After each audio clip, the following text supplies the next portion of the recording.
Buenos días, ¿sí te escucha? No. Bueno, pues el tema de hoy va a ser cirugía bariátrica. Vamos a empezar por entendiendo qué es la obesidad, hasta ver el manejo y las consideraciones estéticas. Mm, mm, mm. Bueno, pues para empezar, la obesidad es en sí como la definición sería que es una condición caracterizada por exceso de adiposidad.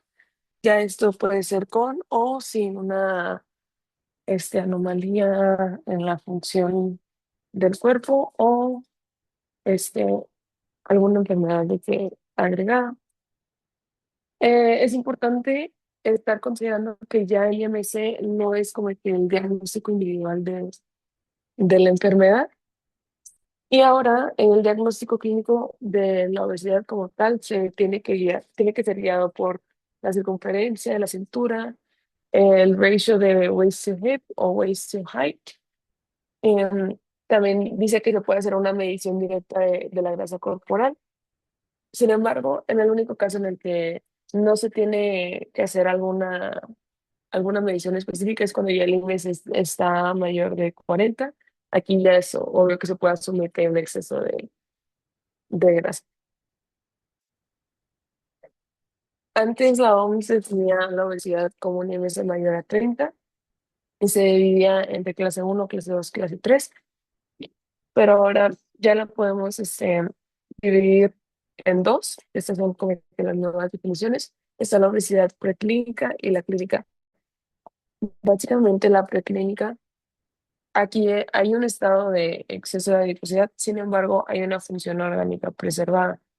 Esto nos ayuda a nosotros porque cada una de las definiciones pues tiene sus especificaciones eh, para, para nuestra anestesia, así que en una obesidad preclínica pues básicamente el paciente no va a poder tolerar de mejor manera la anestesia y el riesgo de toda la cirugía depende más bien de sus comorbilidades y principalmente el procedimiento quirúrgico.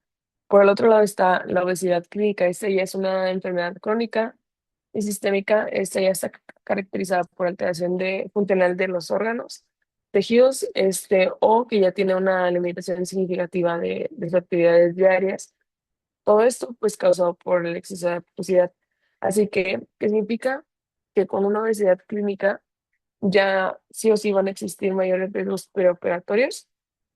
Estos ya incluyen el SAOS, un síndrome de hipoventilación, tienen ya restricción ventilatoria, vía aérea difícil, ya probablemente vienen con su hipertensión o hasta es más propenso que ya tengan su hipertensión pulmonar.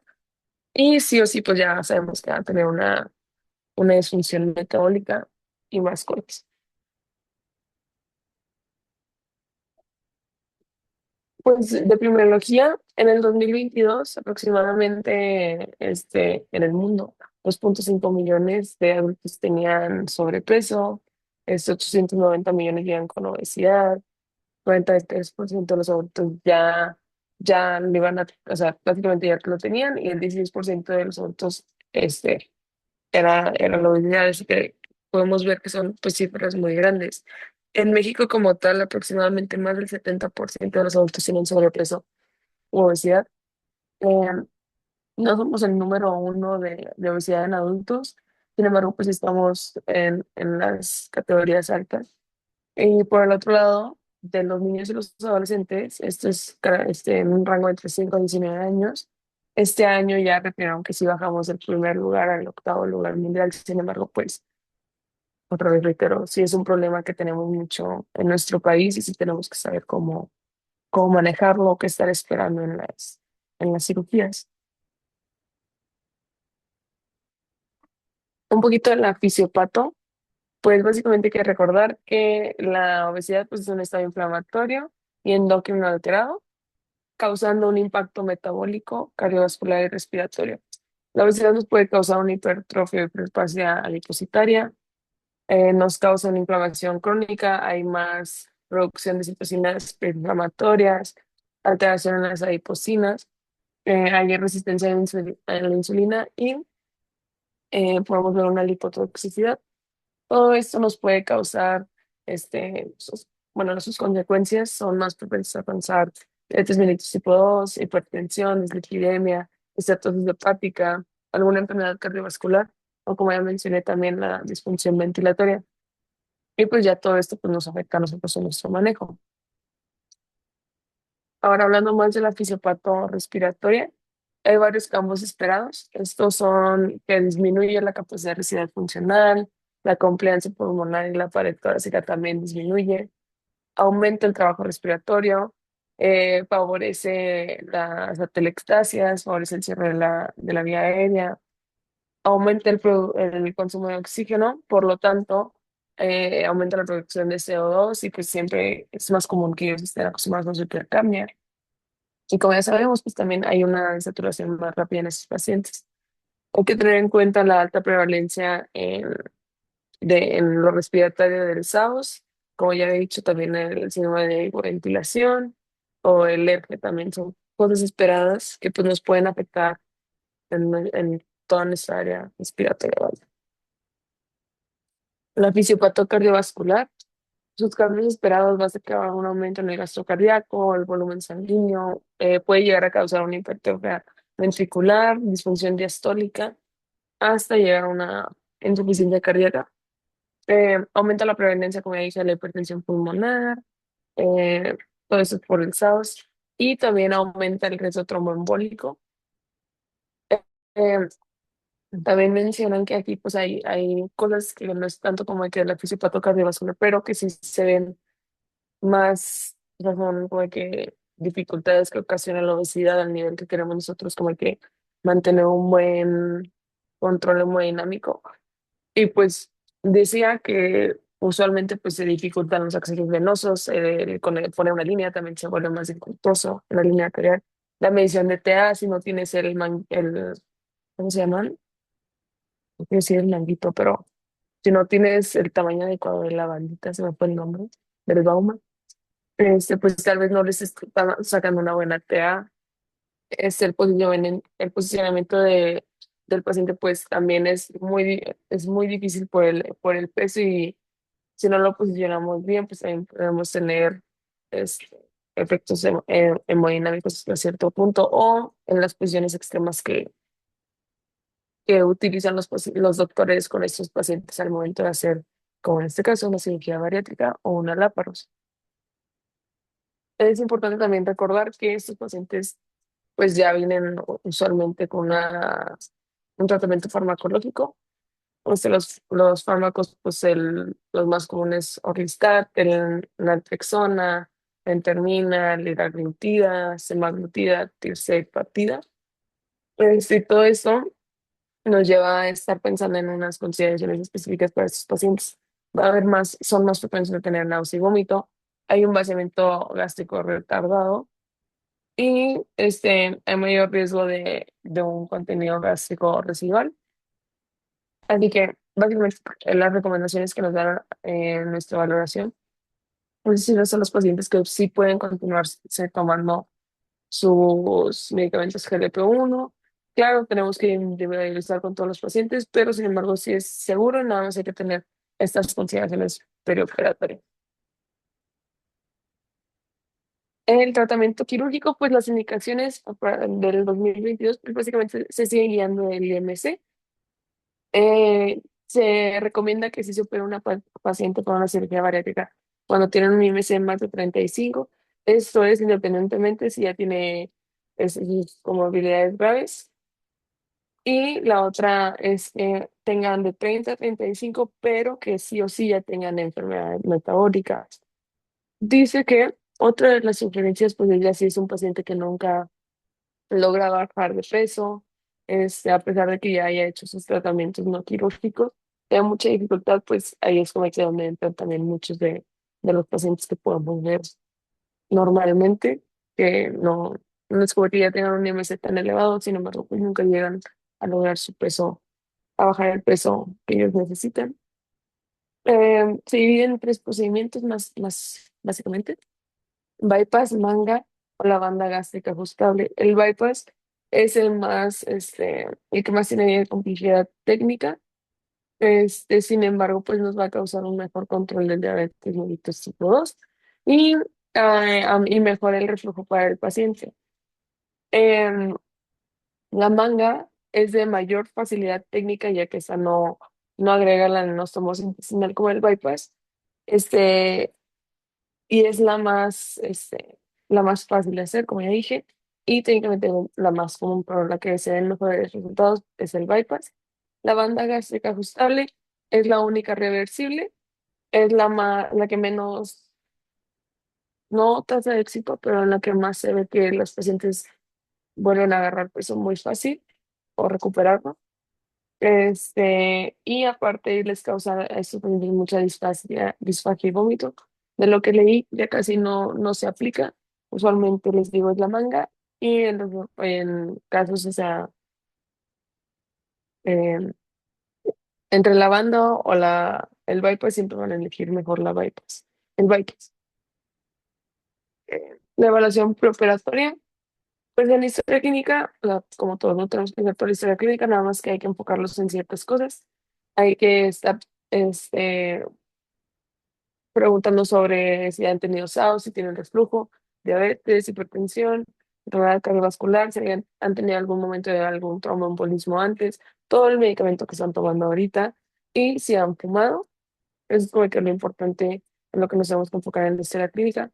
De la vía aérea, esto es clave, lo que tenemos que revisar si tienen cuello corto, la limitación de movilidad, usualmente van a tener un aumento en la circunferencia cervical, así que hay que checarlo.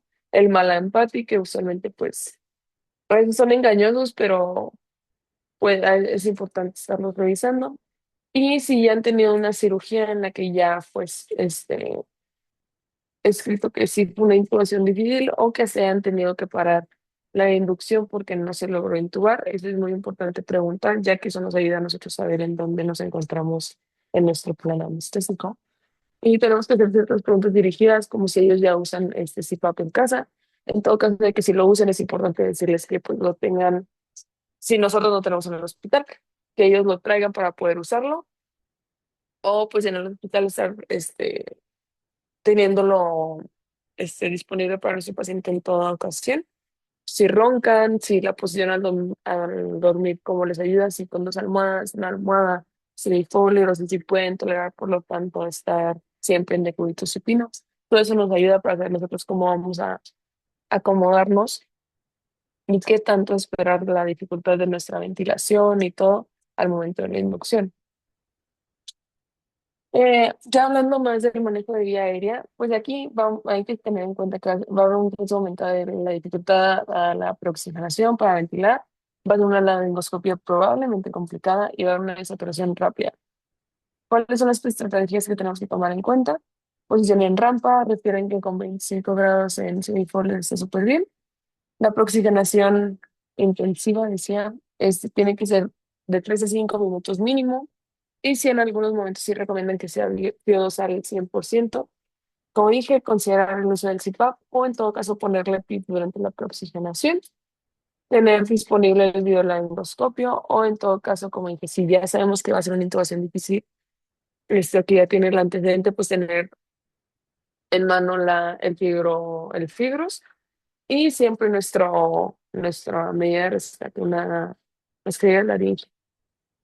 Mm, recomiendan colocar las puntas nasales desde antes de la inducción para mantener una oxigenación apneica. Esto puede ser, obviamente, con las de alto flujo. Sin embargo, aunque no tengamos las de alto flujo, se las aún podemos conectarle las puntas nasales y nada más abrirlo un poquito más al flujo que toleran.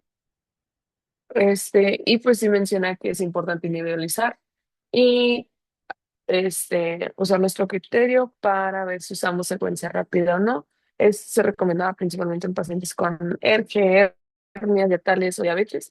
Sin embargo, por la masa que ellos tienen, porque probablemente la masa adiposa que ya tienen, em, el lento vaciamiento gástrico que probablemente ya tengan, más si ya tienen diabetes y ya toman todos los medicamentos, pues que siempre se recomienda hacer su secuencia rápida. Y hay que recordar que el objetivo de nuestro manejo de la vía aérea es lograr oxigenar al paciente y evitar unos periodos de apnea descontrolados. Si no lo podemos oxigenar, pues obviamente vamos a tener un problema, así que eso es que es lo clave antes de cualquier cosa. Hay que estar preparados con algún plan alterno, ya les digo, el fibros o la vía, más que la laringe, y nunca aferrarnos a que sí tiene que pasar la cirugía. Si es más complicado para el paciente, si sí es una vía aérea muy difícil, si no se logra intubar, no se logra ventilar, que es lo más importante, es mejor revertir y despertar al paciente. Hablando ahora de la inducción y mantenimiento, pues aquí es como que ahí es lo que más se me olvida básicamente, o sea, el saber cuándo usar mi peso ideal, mi peso ajustado, la masa magra, así que eso fue lo que agregué aquí. Eh, Hablan entre halogenados o TIVA, dicen que siempre va a ser un poquito mejor pues, utilizar TIVA a los halogenados, sin embargo, pues uno no cansa, o sea, no es como que sí o sí tiene que ser TIVA siempre, nada más decir que los pacientes tienen mejor respuesta a ello. Em, Empezando por el Propofol, se recomienda que se utilice el peso de masa magra. Para la infusión debe ser de 1,5 a 2 miligramos por kilogramo. Sin embargo, dice que lo mejor podría ser usar la TCI con un modelo de Schneider. Puedes empezar a mantenerlo. Puedes empezar la inducción a 3 o a 5 microgramos mililitro de concentración plasmática si te afectó, pero el mantenimiento pues lo puedes ir titulando a través de 2 y ir viendo cómo el paciente responde, obviamente, con nuestro neuromonitoreo. Em, Hay que recordar que ya en todo caso, si ya estamos en una concentración de 5, tal vez el paciente está consumiendo mucho, tal vez no estamos, no entramos en el rango del modelo, así que si ya estamos usando más de 5 concentraciones, o sea, una concentración plasmática de 5, ya estamos en 5,5, a veces es mejor que no hay que casarnos con unidades TCI, y dice que en todo caso mejor utilizar el halogenado porque el paciente pues no está respondiendo al 100 con el propofol o no entra en el algoritmo específico para que si la TCI puede funcionar adecuada. Dicen otros casos que el letromediato puede ser un buen inductor. Esto es para pacientes que tienen una PV disminuida y ya tienen una hipotensión basal o una cardiopatía severa. Y en todo caso, aquí usamos el letromediato para la inducción. Sería con el peso ajustado a 0,2 a 0,3 miligramos por kilogramo. El penta, que es lo que más nos da miedo a todos, supongo que con un paciente eso, dice que para inducción se utiliza el peso de masa magra a 1 o 2 microgramos por kilogramo. Em, Sin embargo, insisto, si lo vamos a hacer con clima manual o ya sea con la TCI, sí se puede usar, es relativamente está bien utilizarlo. Eh, la TCI eleva el 2,1. De hecho, es el más dinámico en todo caso y el que más se acepta, aunque creo que fueron muy poquitos pacientes, casi creo que fueron como 2 pacientes y con obesidad mórbida que se utilizó en este modelo, pues es el que más entran los pacientes obesos y funciona muy bien con el propofol. Así que podemos empezarnos en una inducción de 0,005, pero ya pasando nuestra inducción, no hay que dejarlo en 0,005 a 5, hay que bajarlo, hay que mantenerlo en una concentración plasmática de 2.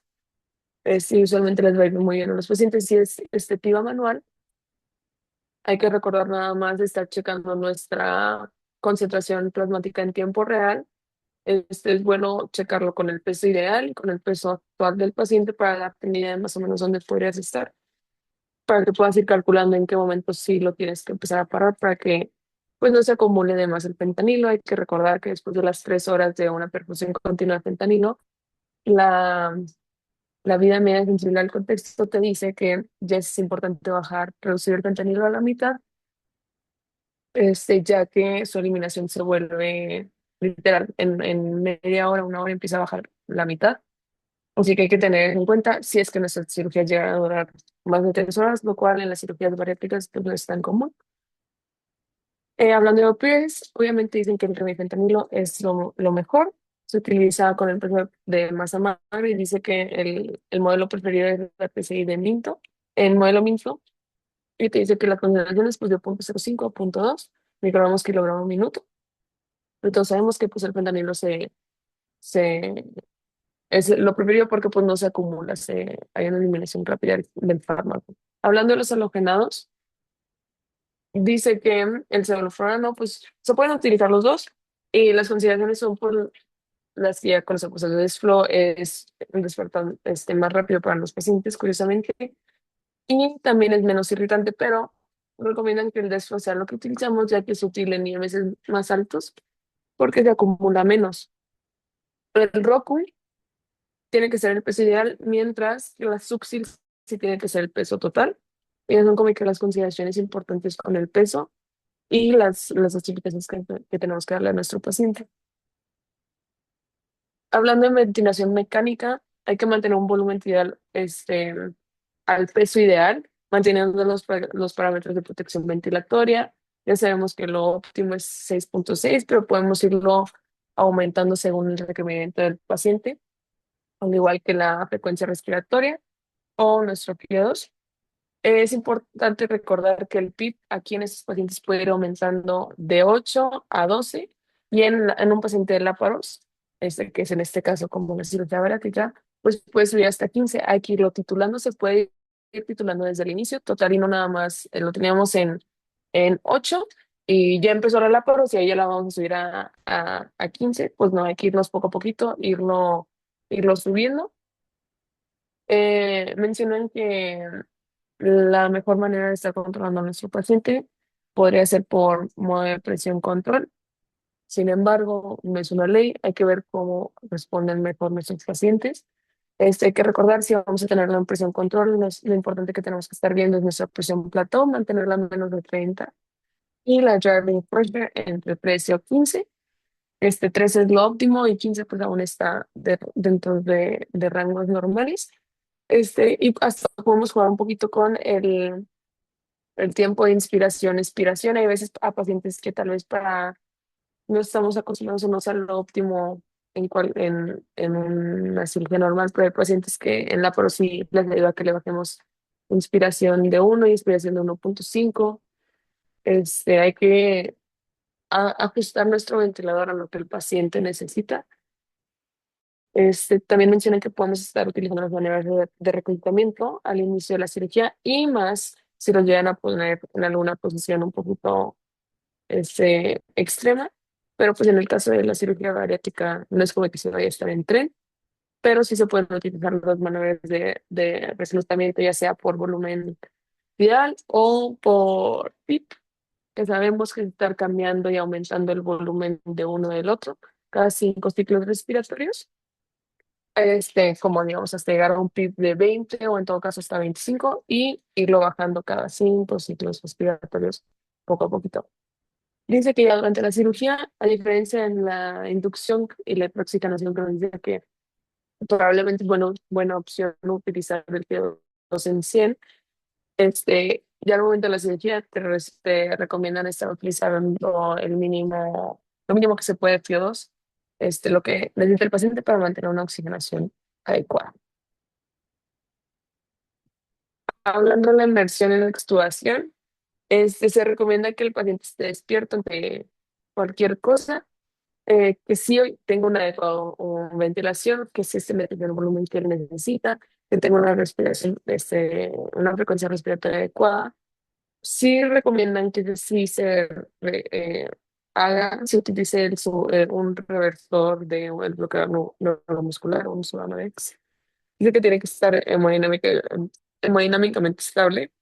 En algunos papers dice que se recomienda utilizar la Yedel a pesar de que haya sido TIVA, a pesar de que haya sido SEO, que antes de poder extubar al paciente se coloque la Yedel para evitar la obstrucción del paciente en el momento que lo extubemos.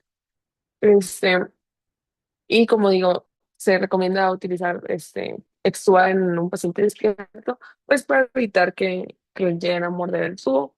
Dice que no hay que olvidar mantenerlos en posición de rampa, al igual que como los intubamos, hay que extubarlos.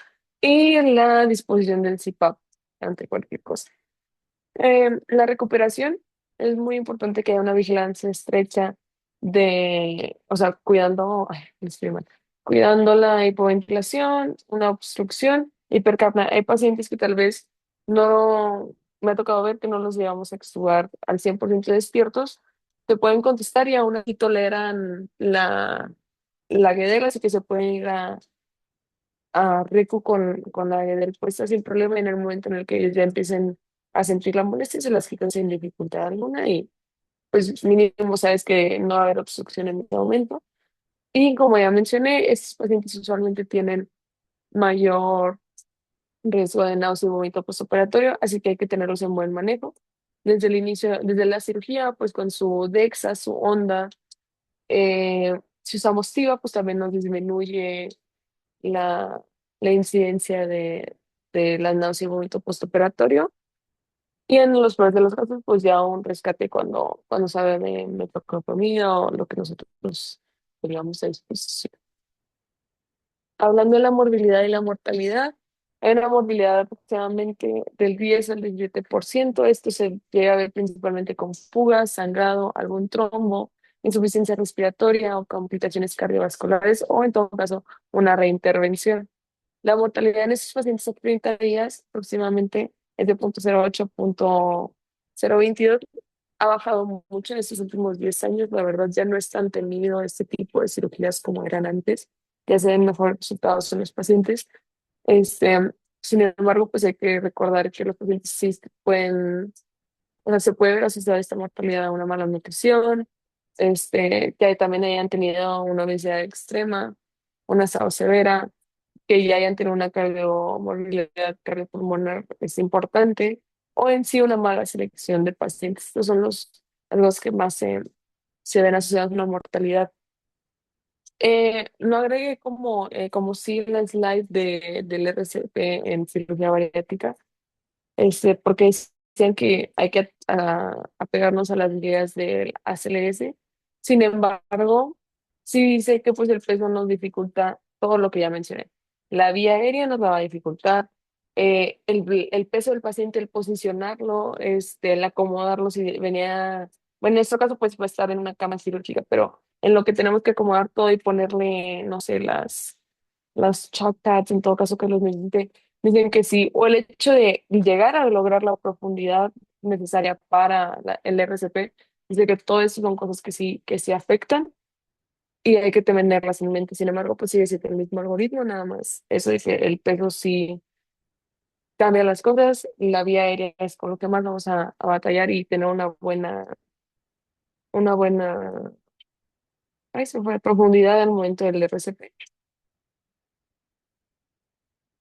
Como conclusiones, pues básicamente la obesidad es una enfermedad crónica y sistémica. La cirugía bariátrica es un tratamiento más efectivo para la pérdida de peso sostenido en ciertos pacientes seleccionados. Y nosotros, como nuestro manejo anestésico, pues hay que tener lo más seguro nuestra vía aérea, mantener una buena estrategia ventilatoria. Les recuerdo las presiones, hay que mantenerlas dentro de rangos normales. Si no está funcionando, no hay que aferrarnos y hay que comentarlo con nuestro equipo quirúrgico. eh, no hay que poner en peligro, vaya, la seguridad del paciente, nada más porque si queremos hacer la cirugía. Tiene que haber un correcto manejo de dosificación de los fármacos y de la analgesia. Mm, y como dije, es seguro usar el Penta, nada más hay que saber cómo usarlo y en qué concentraciones usarlo, en qué modelos desea utilizarlo. Es muy diferente usar Schaffer, que te va a estar mandando la misma cantidad todo el procedimiento, como ya mencioné, el Level, que sí es más dinámico conforme va pasando la cirugía. Hay que tener una buena vigilancia en la recuperación, tenerlos más que nada en semifolders, no tenemos en decúbito supino, mantener una buena vigilancia hemodinámica ante cualquier cosa.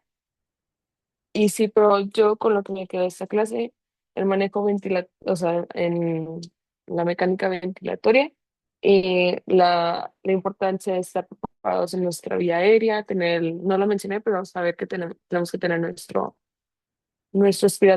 aspirador conectado, nuestra succión activa, pues, y estar preparados ante cualquier situación adversa. Y les digo eso, nada más dosificarlos bien con el peso que les corresponde para que no haya errores al respecto en el momento de la inducción. Y tener nuestro monitoreo ante cualquier cosa, la verdad, siempre nos va a ayudar. Este, eso es todo de la clase. Esas son las bibliografías. No sé si usted, doctor, tenga algo más que agregar o alguien tenga alguna duda al respecto. Sí, ¿dudas o comentarios?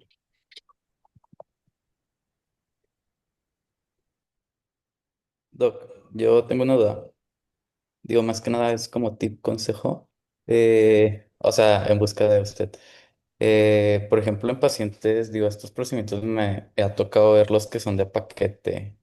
Y pues, por ejemplo, hay en el manejo del dolor trans y posope, o sea, ¿qué podríamos hacer dentro de esas limitaciones para tratar de disminuirlo?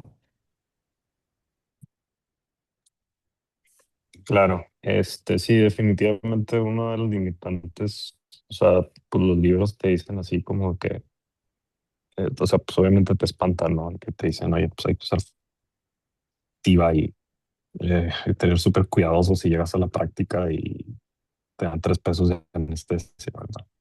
Este, yo lo que he visto que puedes hacer un poquito con los paquetes es, honestamente, uno, bueno, para la vía aérea la posición es indispensable. Pocas veces creo que en realidad, si tienes una buena posición de rampa, mm, pocas veces en realidad va a ser necesario un videolaringo. Este, eh, digo, pero pues obviamente hay que tenerlo, ¿verdad? Eh, pero así un paciente de obesidad, la verdad es que con la rampa usualmente es suficiente. Eh, em, para la cuestión del dolor, me he dado cuenta que usualmente los paquetes incluyen lidocaína, entonces usar lidocaína en infusión. En algunos lados también te dan clonidina en- para el paquete. Creo que la dan para el control de hipertensión. O sea, en caso de que el paciente es hipertenso, te dan clonidina, es lo que te dan. Entonces también pudieras usarla en infusión. Este, entonces también pudieras ahí un poquito hacer un poquito de anestesia, pues a lo mejor no TIVA, pero sí una analgesia multimodal. Este, eh, a veces te van a cambiar el midazolam por Precedex o puedes pedir que te cambien el midazolam por Precedex. En algunos paquetes también me ha tocado que puedas hacer eso. Entonces, pues también esa es otra opción. Eh, mm, Obviamente te van a dar a lo mejor buprenorfina, pues lo cual, pues bueno, está bien. Eh, ¿Cómo se llama? Hay otras cosas que pudieras hacer, que es los bloqueos interfaciales. Hacer el bloqueo interfacial sin una aguja, o sea, la verdad, perdón, sin una aguja ecogénica, a lo mejor de anestesia regional, que algunos de ustedes ya les he enseñado un bloqueo que se llama oblicuo externo intercostal, que cubriría teóricamente bien los puertos de la cirugía bariátrica y que tiene la ventaja de que al ser en el tórax o más o menos en el tórax, queda relativamente cerca del ultrasonido, o no sé, pero la profundidad no es mucha, perdón, lo que quería decir, la profundidad no es mucha y entonces en los pacientes obesos no está tan profundo, por ejemplo, comparado con un tatu costal. De hecho, bueno, lo he llegado a hacer con la aguja normal de la, pues de la jeringa. O sea, la verdad es que alcanza. Y te pudiera dar también otra opción. O sea, sería como para meterle más multimodal. A veces también, pues de los opioides, yo creo que, o sea, pues, digo, usualmente les van a dar Bupre, que también, pues, puede ser, o sea, también es buena opción al final de cuentas, ¿no?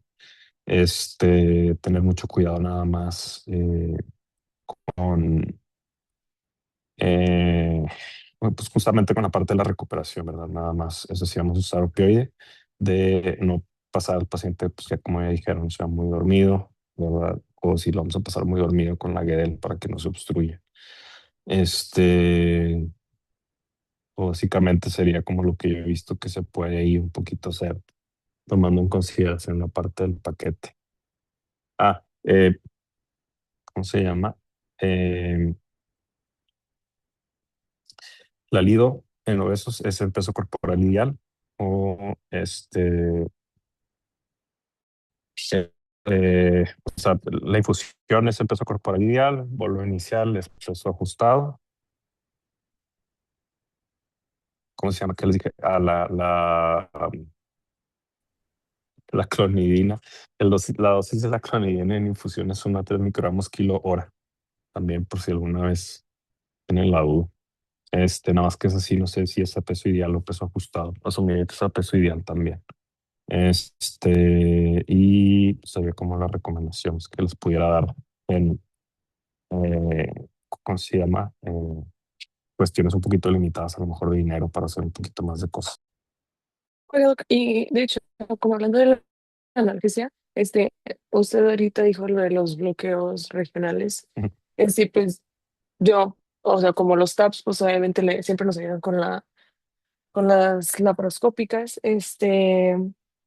El ESP, o sea, yo pregunto más como para el manejo postoperatorio. O sea, si le ponemos un ESP al paciente pensando que si va a ser un bypass, pues sí es más extenso y probablemente tal vez sí le cause más dolor. O sea, con un ESP es suficiente y nada más mantenerlo con su dosis regular, no sé, en todo caso de trama, sí, claro. AINE. Lo único que sí a lo mejor les diría es que fuera bilateral el ESP, Ok. porque los puertos seguramente van a ser de ambos lados del abdomen y pues obviamente, ¿cómo se llama?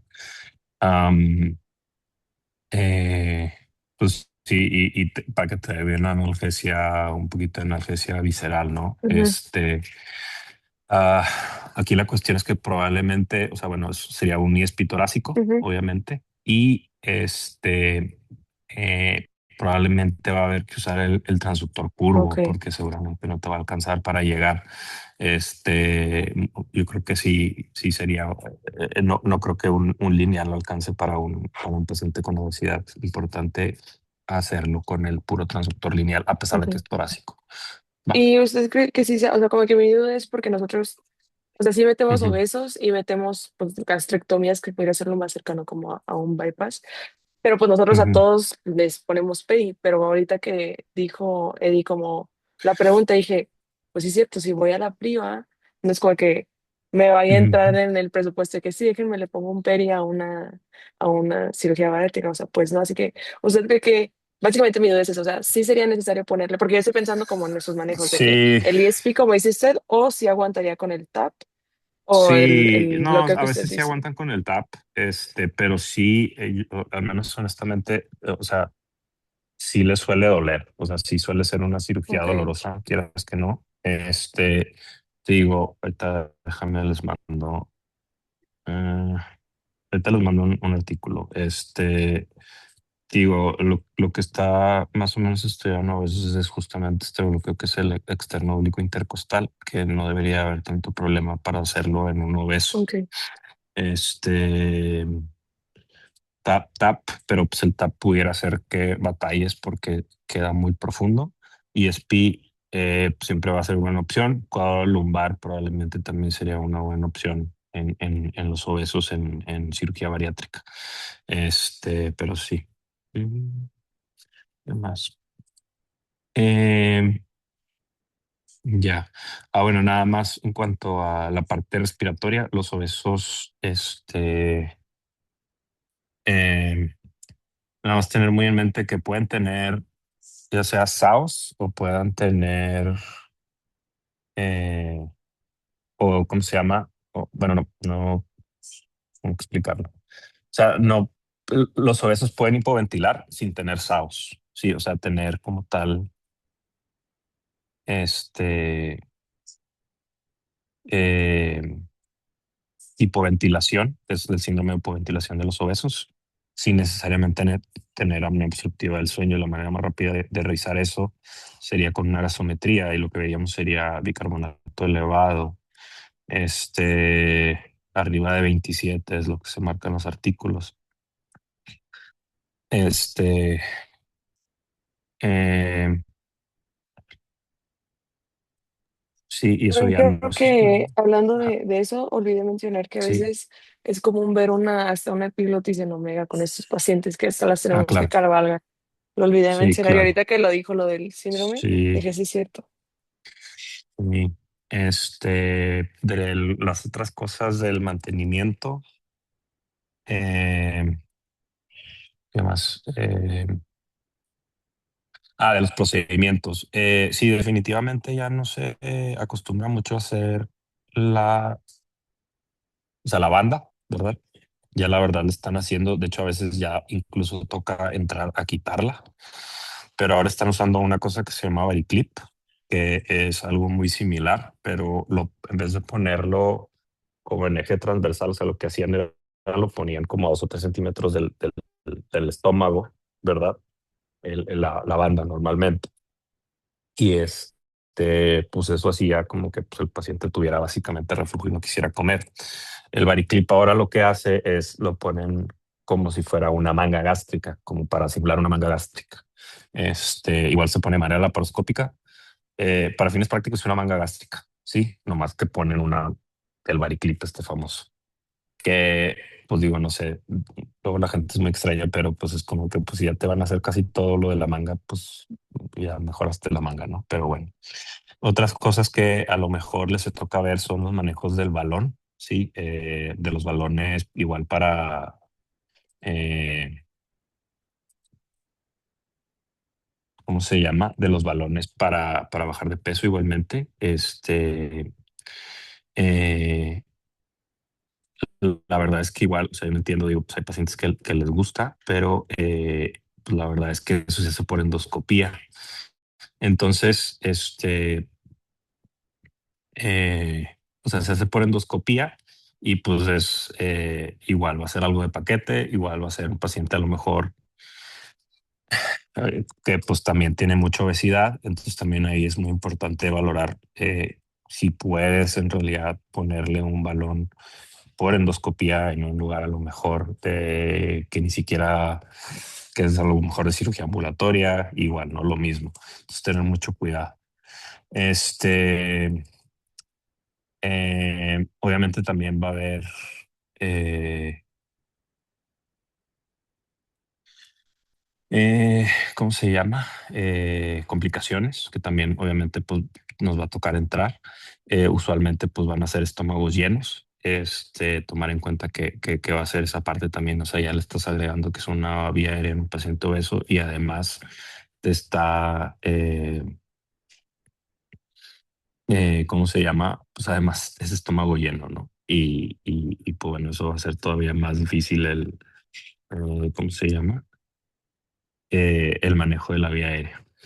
Ah, ¿Qué más? Del mantenimiento, el sevoflurano, la razón por la que el sevoflurano se acumula, o bueno, no es tan buena opción como el desflurano en estos casos, en los pacientes obesos, es recordando un poquito la farma básica. El sevoflurano, el coeficiente de partición, sangre grasa es muy alto comparado con el desflurano, por ejemplo. Y entonces eso es lo que va a hacer que se acumule mucho más fácil en los pacientes obesos. ¿Ok? Entonces, esto es lo que nos va a hacer que no sea tan buena opción el sevoflurano, ¿verdad? En los pacientes obesos, que va a tender a acumularse más debido a la grasa.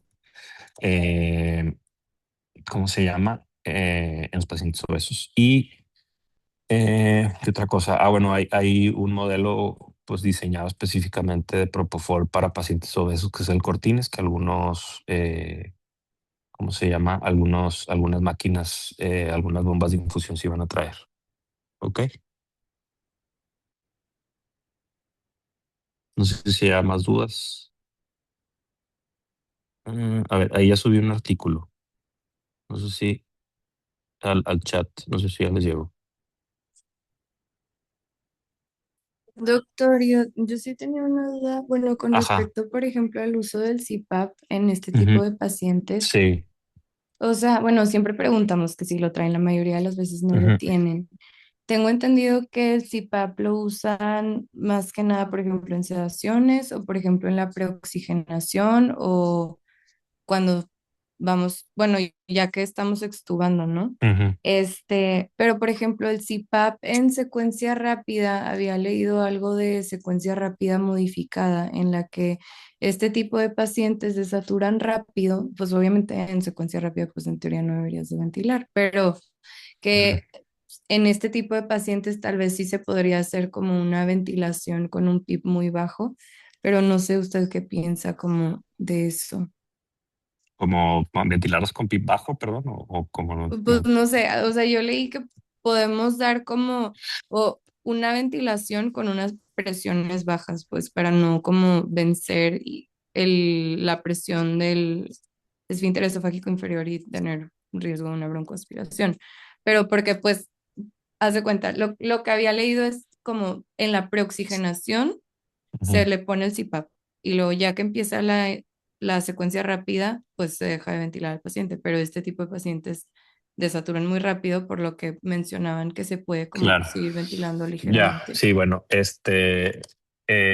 sí, o sea, lo que pudieras hacer es como subirle mucho al PIP y no meter mucha presión, a lo mejor comprometiendo un poquito de que elimine CO2, pero manteniendo la oxigenación. Como, o sea, que hay dos maneras, o sea, uno sería, por ejemplo, como tal la proxigenación, lo pudieras hacer con una buena máquina de anestesia, lo pones en CPAP más presión soporte y pues se le ajusta muy bien la mascarilla al paciente en lo que se va quedando dormido, ¿verdad? Lo que va haciendo bien la oxigenación. A lo mejor le pones los parámetros que él ya maneja en casa. La verdad es que los obesos usualmente ya van a estar, o sea, los que ya usan el CPAP están bastante acostumbrados a la presión positiva. Entonces usualmente no es como tan difícil que el paciente te lo tolere, y a lo mejor ponerle, o sea, pues nomás dejarle el PIP o como tal el CPAP, ¿verdad? O sea, no sé, de que 8 o 10 con lo que use en su casa. Cuando ya cae el paciente en apnea, lo relajas, a lo mejor ventilarlo con el ventilador como tal de la máquina y no ventilarlo tú manualmente. Igual le dejas el PIP que tenga el paciente, sí, que ya usa el paciente el CPAP. Igual nada más, pues no excedes la presión pico de 20 centímetros de agua para no vencer el esfínter esofágico superior. Como quiera, pues la ventaja es que estos pacientes, o sea, más que la broncoaspiración, es que se llene el estómago de gas y le tengas que poner a lo mejor una sonda que como quiera ya se la vas a poner probablemente para la cirugía bariátrica. Como saben, muchas veces hay que poner una sonda para ajustar la manga o para ajustar como tal el bypass. Entonces, pues como quieras se la vas a tener que poner. Entonces, a lo mejor ese problema no lo vas a tener, que se te llene el estómago de gas con las presiones altas. Y pues ya lo vas a estar ventilando básicamente en rampa o en semifauler. Entonces, eso te debería ayudar también a la parte de la broncoaspiración. Y en el postoperatorio, a veces te van a decir que, o a lo mejor cirujanos más viejitos tienen la idea de que no le pongas presión positiva porque se va a destruir la anastomosis, ¿no? Te va a botar la anastomosis. La verdad es que eso no hay evidencia. O sea, sí hay estudios donde demuestran que el CPAP postoperatorio en cirugía bariátrica no tiene ningún tipo de inferencia sobre las anastomosis y sobre pues sí, sobre lo que dice el cirujano, ¿no? O sea, ya sea la manga o el bypass, ¿no? O sea, no, no es cierto que está contraindicado, pero puede ser que algunos cirujanos todavía tengan esa idea de que está contraindicada la ventilación mecánica no invasiva o el CPAP en pacientes postoperados de alguna cuestión pues de estómago o ¿cómo se llama? De tracto digestivo superior. Este, pero pues sí, sería eso. No sé si respondí tu pregunta. Sí, sí, doctor, gracias.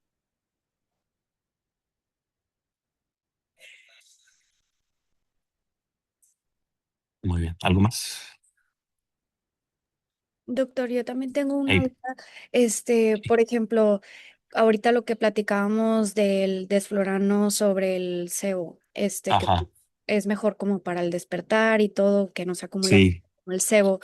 Pero también he visto que ya pues está como que más en desuso porque muchos están considerando como más lo de la contaminación ambiental y así. ¿Usted qué claro. opina aquí, por ejemplo, de ese riesgo, beneficio de usarlo o no? Cuando llega a usar gas, sí lo utiliza el desflurano o qué opina como de todo este tema? Ya, personalmente yo casi ya no uso Ajá. Desflo, la verdad es que ya tienen como varios años incluso que no he usado Desflorán. ¿Pero por esto mismo o por alguna otra razón? Sí, no, mira, lo que puedes hacer, sí, por la cuestión, no, por la cuestión ambiental, ¿verdad? Lo que puedes hacer con el sebo es, pues nomás tomar en cuenta que en los pacientes obesos se acumula más en el tejido adiposo. Entonces, lo que puedes hacer es cerrar el gas antes, ¿verdad? O sea, antes de lo que lo harías con el Desflo o incluso en un paciente normal. ¿Sí? Si quieres usar sebo en un paciente obeso, nomás tomar en cuenta que el paciente va a seguir pues con ese como, ¿cómo se llama? Con ese reservorio de sebo en su propio tejido adiposo y que o se va a tardar más en despertar o que lo puedes cerrar antes del gas, ¿no? Entonces sería, o sea, sería como una consideración que pudieras hacer si no quieres usar Desflo y quieres usar sebo en un paciente obeso. Ujú. Va, gracias. Doc, otras dos Hey, dudas. sí, Hablando de ahorita que dijo que lo que se preocupan por el CPAP, en todo caso lo que nosotros tendríamos que hacer como para ayudarle a las anastomosis es el control de líquidos, ¿no? ¿Usted sí, claro. sería más por por metas o si se va un poquito restrictivo? Por metas, sí, la verdad es que un paciente de eso no debería haber un problema para guiarse por metas el manejo. Y más, por ejemplo, considerando el GAN de la parte que son por cirugías gástricas y así, importantes, eh, pues sí, sería por metas, definitivamente. Ok, ¿No? y ahorita también dijo que podíamos pedir mejor la Dexme. ¿Usted cree que, o sea, que sí sea necesario o también hablando Eh, con todo esto que nos va a ayudar con la analgesia y todo eso? sí, claro, no, definitivamente.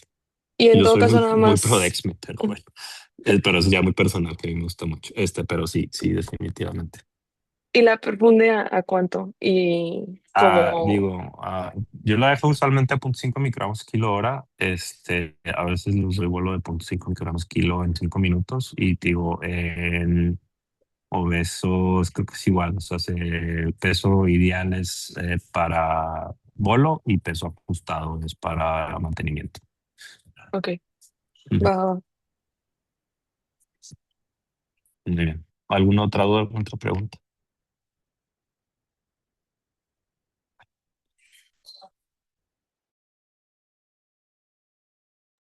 Bueno, si no hay nada más, ya mandé el artículo por si lo quieren ver en el chat. Y pues nada más, muchas gracias. Nos vemos entonces el próximo miércoles. Gracias. Gracias. Bye. Gracias, Doc.